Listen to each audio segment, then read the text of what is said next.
तुम्ही वारंवार टाउन प्लॅनिंगचा उल्लेख करताय. शहराचा मूळ प्रॉब्लेम हा अनऑर्गनाइज एक्सपान्शन ऑफ सिटी हा एक याचा आपण मुद्दा धरला तर एकेकाळी या शहरात मनसेचे सुद्धा 28-29 नगरसेवक होते. शहर वाढत असताना महाराष्ट्र नवनिर्माण सेना एक राजकीय पक्ष म्हणून आणि तुमचे लोकप्रतिनिधी म्हणून सुद्धा या सगळ्या प्रोसेसचा एक भाग राहिलेले आहे. आता येणाऱ्या निवडणुकांमध्ये मग तुम्ही नक्की कशा पद्धतीने या गोष्टी सगळ्या अनलाइज करणार आहात? मला प्रश्न पडतो. माझं असं म्हणणं आहे की महानगरपालिकेकडनं डेव्हलपमेंट प्लॅन फक्त येता कामा नये, टाउन प्लॅनिंगचा प्लॅन देखील आला पाहिजे. म्हणजे आता गेल्या तर 10 वर्षामध्ये जर समजा तुम्ही बघितलं तर इतकं विस्कटली आहे घडी या शहराची की बसवायची. मला असं वाटतं आपापसातले हेवे दावे बाजूला सारून सर्व राजकीय पक्षांनी जर एकत्र बसलं तर या शहराचा प्रश्न सुटेल. एकट्या पक्षाचं काम नाही आहे.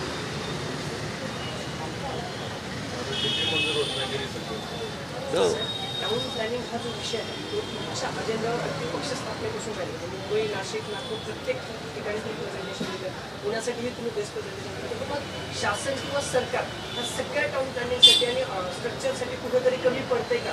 अर्थातच ना, अर्थातच त्यांचं लक्षच नाही आहे कोणाचं. म्हणून आपण तेच बोलतो असं नाही का वाटतं मला. मी बघायची तुम्हाला सांगितलं की सगळ्या एजन्सीज एकत्र काम करत नाहीत, त्याच्यामुळे झालेला हा सगळा विचका आहे.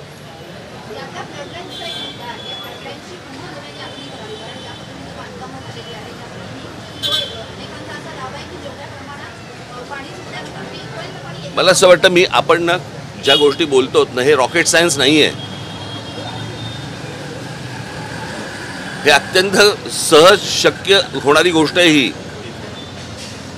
पण याच्यामध्ये जर समजा मुळापासून जर समजा तुम्ही बसलात आणि त्याच्यावरती जर समजा खर्च झाला आणि लोकांना कळलं की याच्यातनं उद्या समजा अशा प्रकारे हे बघा पाऊस पडणं हा काय तुमच्या माझ्या हातात नाही आहे. पण उद्या अशा प्रकारचा पाऊस पडल्यानंतर ज्याला गेट्स ओपन होतात ती गेट्स ओपन झाल्यानंतर लोकांना याचा त्रास होणार नाही. या प्रकारचं कोणतं प्लॅनिंग आपल्याला करता येईल? आज जर समजा मुख्यमंत्री उपमुख्यमंत्री 2 आहेत, एक तर पुण्याचेच आहेत, बरोबर ना? म्हणजे ते नसताना पण धरण वाहलंय,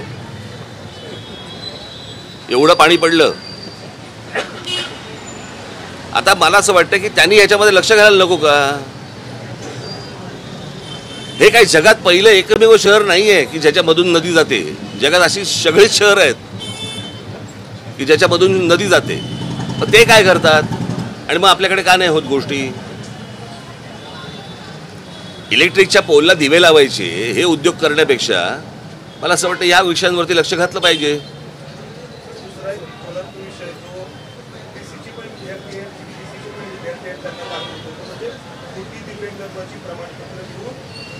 सरकारी नोकरीमध्ये शिरणाऱ्यांचं प्रमाण आजच मुंबईला असे 9 उमेदवार किंवा अधिकारी म्हणून जे महाराष्ट्राच्या दाखल झाले अशांचं होतंय. तुझ्या केळकरांचं प्रकरण तर आपण पाहतो आणि खास करून UPSCची जी विश्वासार्हता आहे तर ती कुठेतरी यामुळं. मी तुम्हाला एक गोष्ट सांगू का, हे UPSC आणि या सगळ्या गोष्टींवरती लक्ष देण्यात अर्थ नाही. मुळात सरसकट सगळ्यांना जोपर्यंत शासनाची न्यायाची किंवा म्हणजे कायद्याची भीती वाटत नाही ना तोपर्यंत हे अशाच गोष्टी होत राहणार. ही भीती तुम्हाला खालपासून वरपर्यंत सर्वांना वाटली पाहिजे की ह्याच्यातनं सुटका नाही. बरोबर की नाही? आता साधारणपणे इथे त्या पोर्शेचा ॲक्सिडेंट झाला काय त्या गाडीचा, त्या पोर्शे गाडीचा ॲक्सिडेंट झाला की नाही? पण जी 2 मुलं गेली त्याच्याबद्दल कोणीच चर्चा करत नाही. त्यांच्या आईवडिलांचं काय झालं, त्यांनी पुढे काय करायचं वगैरे ह्याच्याबद्दल चर्चाच नाही आहे. तो श्रीमंत कोणतरी पोर्शे घेऊन गेला म्हणून बातम्या त्याच्याच येतात.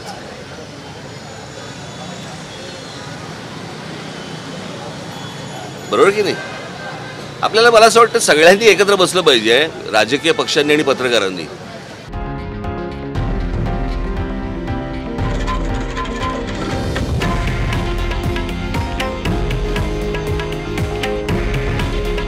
हे आहे देशातील नंबर 1 न्यूज नेटवर्क आणि आपण पाहत आहात TV9 मराठी.